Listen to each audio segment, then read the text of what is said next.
uy yasadim. Buni sizlarga tanishtirib o'tsam, birinchi sarig'idan boshlaymiz. Eshikni ochib kiramiz va bu ichi sariq rangda qilishga harakat qildim. Bu kiyim ham bir xil. Bu kitobjon ham bir xil. Mana shu yotog'ini ham mana shu sariq rangga qilishga harakat qildim. Endi tepasiga o'tadigan bo'lsak, tepasida esa bunaqa kreslo va ochiq tabiatga qarab, mana bu yerda ovqat solib qo'yganman, yeb o'tiradi. Va bu yoqqa kelsak, bu yoqda esa pushti qildim. Pushga harakat qildim. Bu yerda ko'k ekanligiga ahamiyat bermaslar. Bu yerda muhim sandiq.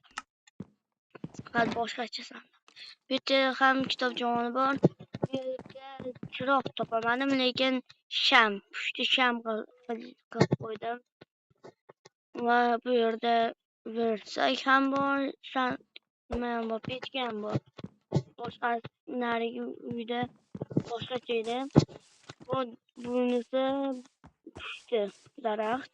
Bu esa bambukli.